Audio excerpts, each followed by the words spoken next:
So, since we're still in the low mount, we can start kind of talking about a bridge escape.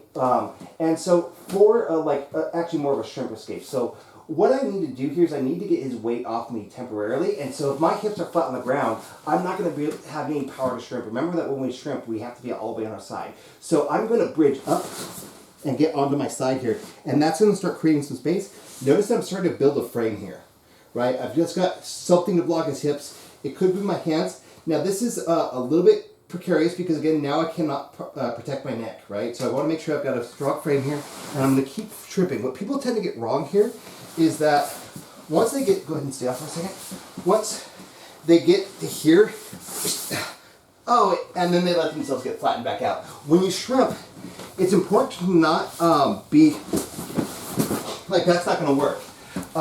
It's going to be more of a, like little tiny shrimps that are just chipping away at that top pressure.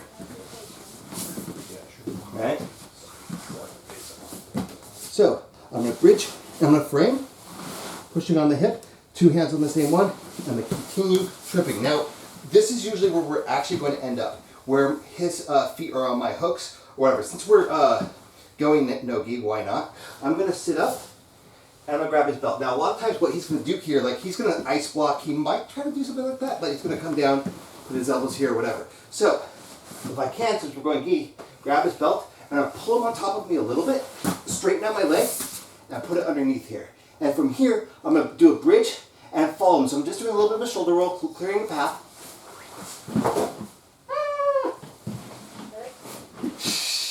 Sort of like that. And that's going to be an elevator sweep. Sure. So, if I do get here, and like I start getting here, and he does start to push my legs to the side, that means he's going to be trying to clear to get past. But at the same time, if I can prevent this head control, I could start using this as part of my escape, right? So he doesn't have like really great control if he's trying to go from this position and try to pass that way, but I do have to respond to that, right? So, boom. Otherwise here, like this is actually, I'm actually back to guard here, right? This is just a hooks guard. So he's actually should be more in a defensive position, not a offensive. So I have the opportunity to just kind of sit out, and from here I can start getting this, I can step out, start looking on looping chokes.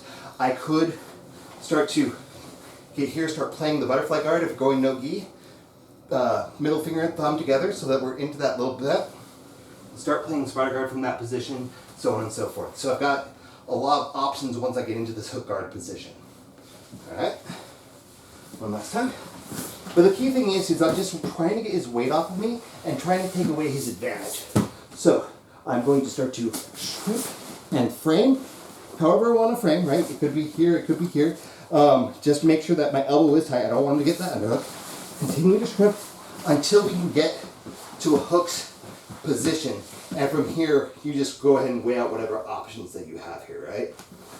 All right.